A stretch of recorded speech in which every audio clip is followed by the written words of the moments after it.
Hello दोस्तों, स्वागत है हमारे यूट्यूब चैनल जीएस नोट्स पर। मेरा नाम दीपक द्विवेदी और मैं आप सबके सामने आया हूं आज एक संदेश लेकर कि आपकी आगामी परीक्षा यूपीएसआई और राज्य स्तरीय जितनी भी परीक्षाएं आपकी होने वाली हैं, लेखपाल की आगामी परीक्षा के बारे में, जेल वार्डन का 19 और 20 दिसंबर को जो पेपर होने वाला है, तो उत्तर प्रदेश से संबंधित साथ साथ में भारतीय संविधान से संबंधित महत्वपूर्ण प्रश्न आपके इस एग्जाम्स में पूछे जाते हैं। और मैं आपको एक और मैसेज देना चाहता हूं कि हम आप लोगों के लिए अब लगातार और रोजाना आपके लिए क्लास लेके आया करेंगे। अभी फ़िलहाल जो क्लास होंगी वो रिकॉर्डेड होगी और इसके बाद जैसे ही हम लोगों के 1000 यूट्यूब पर सब्सक्राइबर पूर्ण होते हैं, इसके बाद हम लोग लगातार लाइव क्लास लेके आएंगे। मैं आपको पहले पॉलिटी की क्लास दूंगा, संविधान आपका पूर्णतया ख़त्म करूंगा, बिल्कुल जीरो लेवल से मैं आपको 100 लेवल तक ले जाने का प्रयास करूंगा। और साथ साथ में प्रत्येक टॉपिक को ख़त्म करने के बाद प्रमुख क्वेश्चनों को भी कराऊंगा, साथ साथ में मैं पीडीएफ भी अपलोड कराऊंगा ताकि आप वो पीडीएफ प्रिंट आउट निकाल के उन प्रश्नों को हल कर सकें।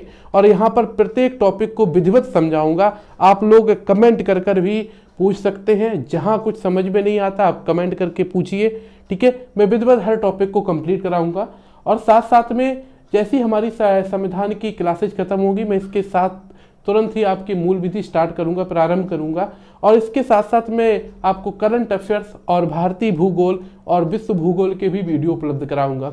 इसके साथ साथ हमारे साथ एक और अध्यापक, एक टीचर और भी है जो साथ में कार्य करेंगे, आप लोगों के लिए मैटर को तैयार करेंगे और साथ साथ में आपको वीडियो भी उपलब्ध कराएंगे। वह राहुल परमार जी हैं जो आपको लगातार उत्तर प्रदेश से संबंधित जितनी भी परीक्षाएं होती हैं उनसे संबंधित राज्य स्तरीय परीक्षाओं से संबंधित सारे उत्तर प्रदेश स्पेशल को वो कंप्लीट कराएंगे। इसके साथ साथ वो अन्य भी सब्जेक्ट आपको पढ़ाएंगे। तो आज हम आपके सामने कुछ लेके आए हैं। भारतीय संविधान में कुछ स्रोत लिए गए हैं अन्य देश के संविधान से। तो भारतीय संविधान को जब तैयार किया गया तो कहाँ कहाँ से स्रोत लिए गए, कहाँ कहाँ से चीज़ों को रखा गया, उन चीज़ों पर चर्चा करेंगे। तो सबसे पहले हम लोग देखते हैं भारतीय संविधान में भारत शासन अधिनियम।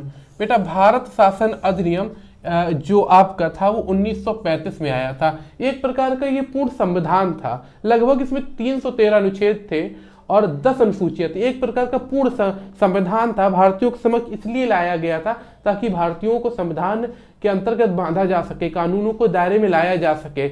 और भारत जो बराबर भारत के क्रांतिकारी कहते थे कि हमें एक लिखित संविधान की आवश्यकता है, इनकी पूर्ति को कम किया जा सके और इस संविधान को लागू कर दिया जाए, इनको इस कानून के अंतर्गत बांध के रखा जाए। एक पूर्णतः संविधान था, लेकिन ये इतना महत्वपूर्ण था कि भारत शासन अधिनियम के जब भारतीय संविधान बन रहा था तो हम लोगों ने 250 जो आर्टिकल थे, 250 अनुच्छेद थे भारत शासन अधिनियम के, वो हम लोगों ने ज्यों के त्यों कॉपीराइट करके अपने संविधान में रख लिए हैं। इसमें प्रमुख चीजें हैं जो आपके एग्जाम्स में पूछी जाती है, खासतौर पे यूपीएसआई की एग्जाम्स में पूछी जाती है। न्यायपालिका की बात आती है तो जो न्यायपालिका है वो आपका भारत शासन अधिनियम के तहत ही था और हम लोगों ने उसे ही रखा है। हम लोग अगर देखें तो 1935 में एक अधिनियम, इसी अधिनियम के तहत 1937 में एक फेडरल कोर्ट बनकर तैयार हुआ था, फेडरल कोर्ट।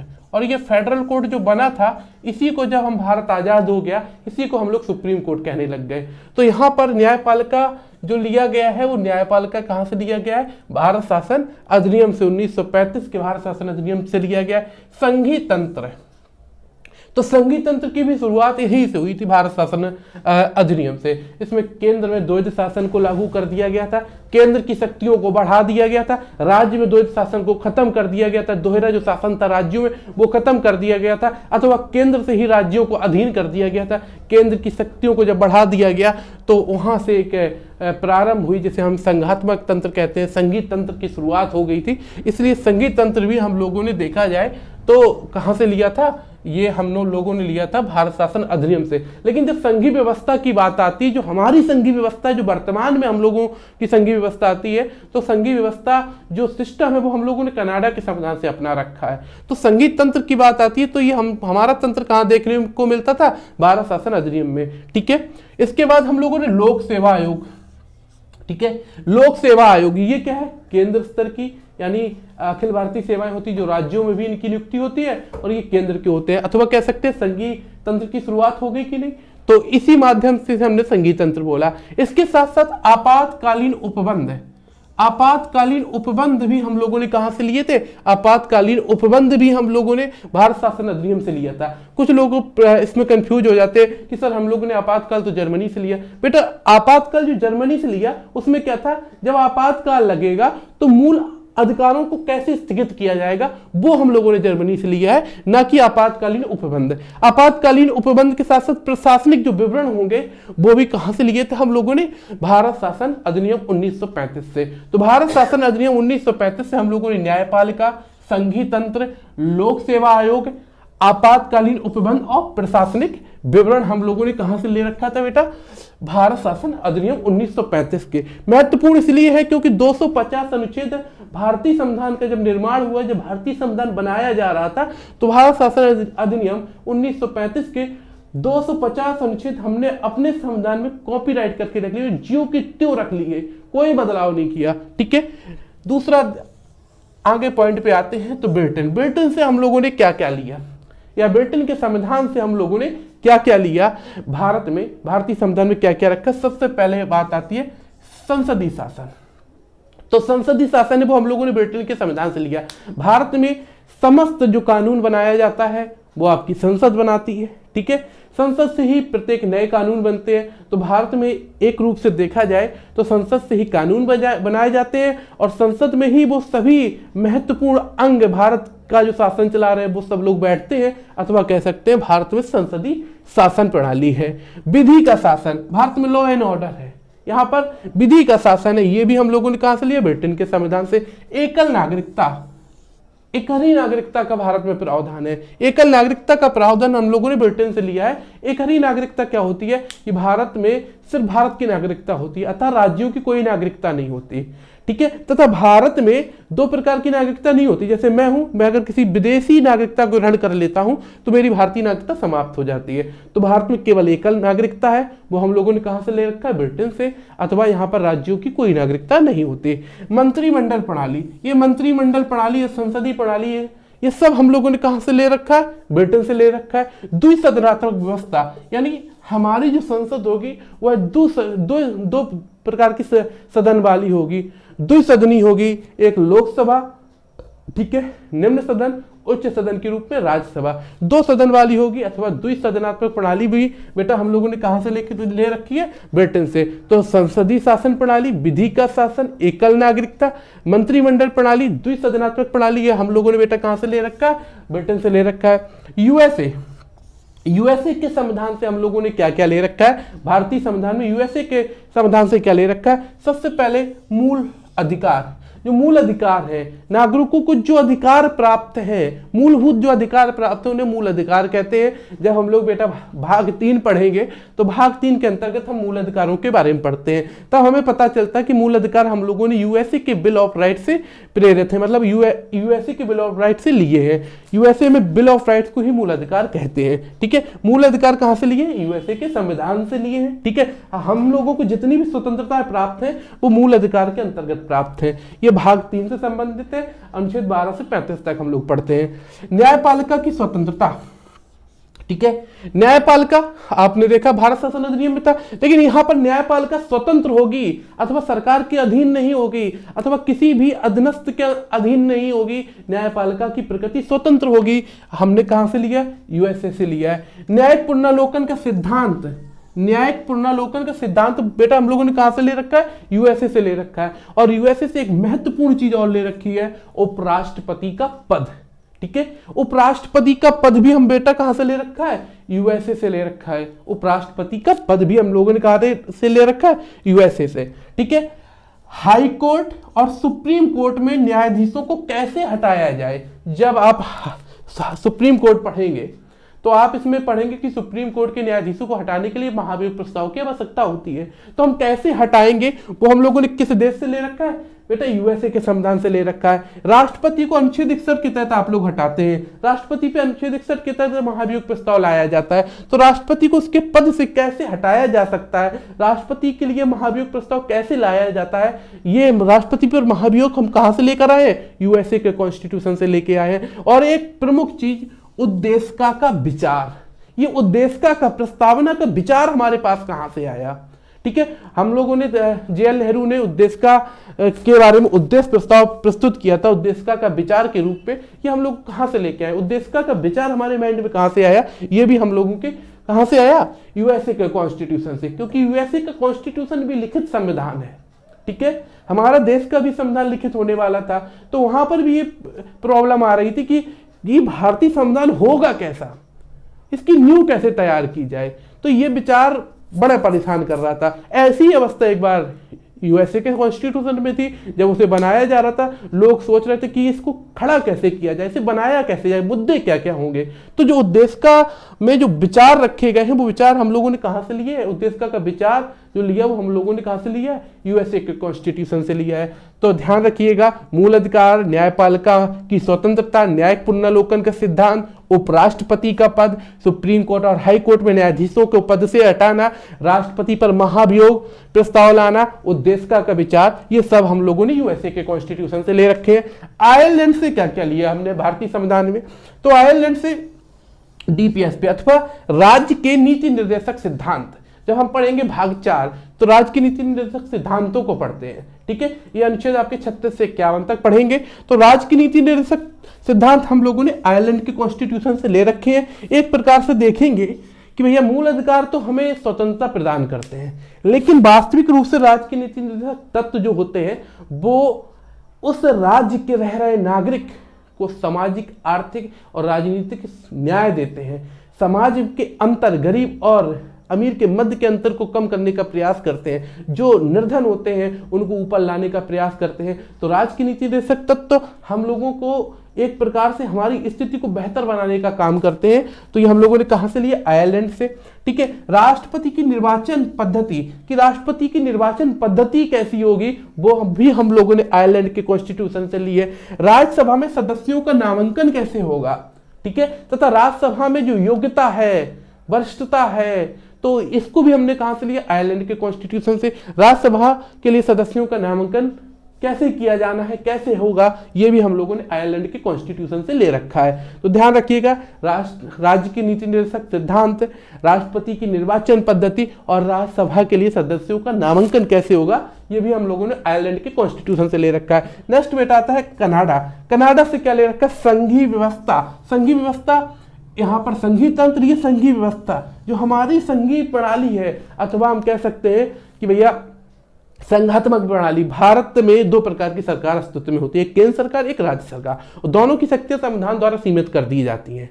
ऐसी व्यवस्था जहां पर दो प्रकार की सरकार अस्तित्व में होती हैं और दोनों की कार्य प्रणाली, कार्य क्षेत्र संविधान द्वारा सीमित कर दिए जाए, और केंद्र का राज्यों पर एक विशेष, जैसे हम लोग बात करें, केंद्र क्या करता है, राज्यों को अपने अधीन रखता है, एक हिसाब से देखा जाए, जैसे राज्यपालों की नियुक्ति करके। तो ये जो प्रणाली हम लोगों ने ली, वो प्रणाली हम लोगों ने कहां से ली, ठीक है, वो हम लोगों ने संघीय व्यवस्था की प्रणाली ली कनाडा के संविधान से।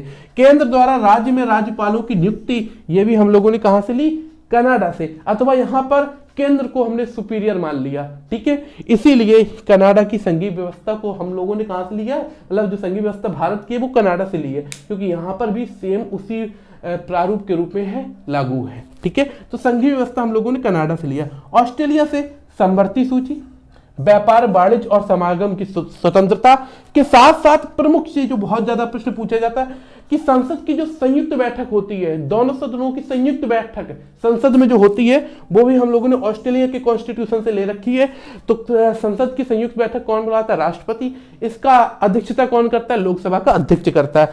तथा प्रस्तावना की भाषा कैसी होगी, प्रस्तावना की भाषा कैसी होगी, ये हमने कहां से लिया था, ऑस्ट्रेलिया के कॉन्स्टिट्यूशन से। जबकि उद्देशिका का विचार हम लोगों ने कहां से लिया, यूएसए के कॉन्स्टिट्यूशन से। हमने उद्देशिका होगी, इसका विचार कहां से लिया था, यूएसए से। लेकिन प्रस्तावना में भाषा कैसी लिखी जाए, वो हम लोगों ने विचार कहां से लिया था? ऑस्ट्रेलिया से लिया था। जर्मनी का संविधान का क्या था? जर्मनी का बाइमर का जो आपका कॉन्स्टिट्यूशन, जर्मनी का बाइमर कॉन्स्टिट्यूशन, उससे क्या लिया?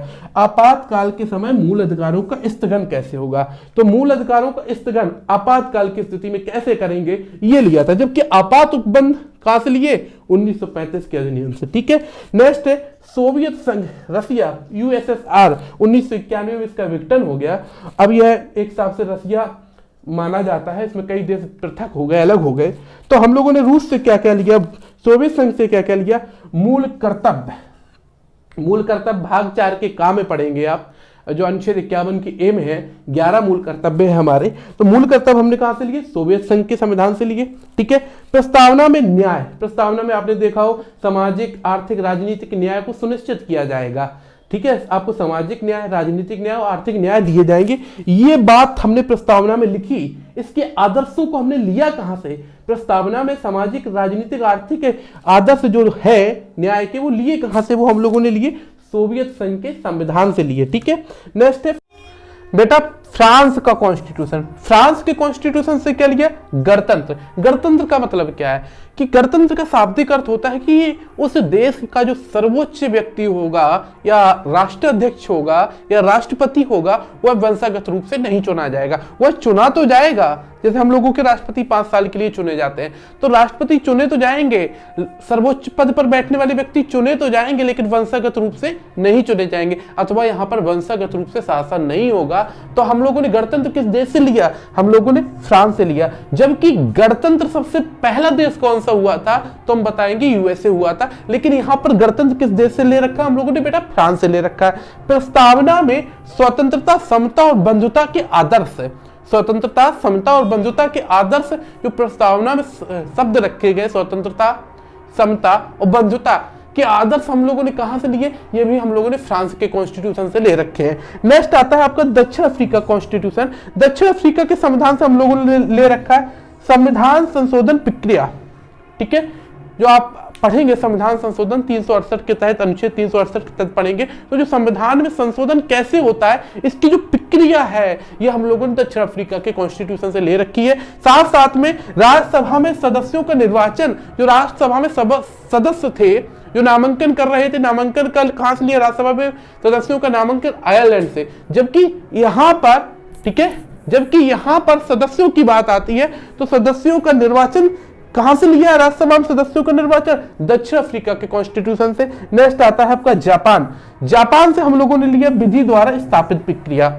ठीक है, जापान से क्या लिया? विधि द्वारा स्थापित प्रक्रिया। तो आपको ध्यान रखना है कि जापान से लिया है, ठीक है, विधि द्वारा स्थापित प्रक्रिया। जबकि विधि का शासन, विधायी प्रक्रिया, ये हम लोगों ने ब्रिटेन से लिया है, और विधि द्वारा स्थापित प्रक्रिया ये हम लोगों ने कहां से ले रखा? जापान से। तो शब्दों का भी अंतर होता है। तो बेटा ये आज हम लोगों का एक छोटा सा टॉपिक था। अन्य देशों के संविधान से हम लोगों ने क्या क्या लिया, क्या क्या स्रोत थे संविधान बनाने के समय भारतीयों के समक्ष। तो सबसे पहले बात यह आती है कि भारतीय संविधान जब बनाया जा रहा था तो सबसे बड़ा जो स्रोत था वो आंतरिक स्रोत के रूप में 1935 का भारत शासन अधिनियम था, जिससे हम लोगों ने 250 अनुच्छेद ज्यों के त्यों कॉपीराइट करके रख लिए थे, या हम कह सकते हैं हूबहू उनको अपनी भारतीय संविधान में शामिल कर लिया था। और जो बाहरी स्रोत थे वो था अन्य देशों के संविधान। तो लगभग जितने भी देशों में संविधान लागू था उस समय, तो हमने उतने देशों के संविधान का अध्ययन किया।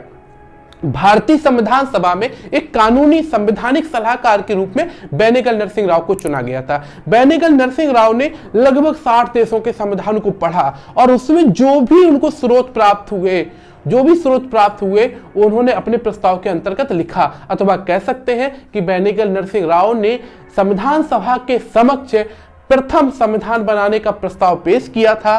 ठीक है, तो इन्होंने 60 देशों के संविधान का अध्ययन किया था और उस 60 देशों के संविधान से इन्हें जो कुछ निचोड़ मिला उसे शामिल किया था। ठीक है, तो अन्य देशों से क्या क्या लिया गया है और भारतीय संविधान बनाते समय स्रोत क्या क्या थे, इन सारी चीजों के बारे में हम लोगों ने चर्चा की। और अगली क्लास आप लोगों की कल से आएगी, और प्रयास ये करिएगा कि ज्यादा से ज्यादा शेयर करें, ज्यादा से ज्यादा सब्सक्राइब करें, क्योंकि आपकी उत्तर प्रदेश से संबंधित जो भी परीक्षाएं होने वाली हैं, ठीक है, उनसे संबंधित यूपी स्पेशल की क्लास आपको रोजाना मिलने वाली है। साथ साथ में मैं आपके लिए लेके आने वाला हूं संविधान की संपूर्ण क्लासें 0 लेवल से 100 लेवल तक आपको लेके जाऊंगा। विश्वास रखिए, आपको 0 से 100 लेवल तक लेके जाऊंगा। सारे प्रश्न हल कराऊंगा, जो विगत परीक्षाओं में प्रश्न पूछे गए उनको भी हल कराऊंगा। साथ साथ आपको पीडीएफ भी उपलब्ध कराऊंगा। इसके साथ साथ मैं भूगोल की भी आपको वीडियो उपलब्ध कराऊंगा, कक्षाएं भूगोल की भी लेके आऊंगा। और इसके साथ साथ पिछले मंथ की करंट अफेयर्स, पूरा मंथ की करंट अफेयर्स को कंप्लीट कराऊंगा और पिछले 6 महीने में क्या क्या हुआ समसामयिक की घटनाओं के बारे में मैं चर्चा करूंगा और पीडीएफ के माध्यम से आपको उपलब्ध कराऊंगा। जय हिंद, मिलते हैं अगली क्लास में।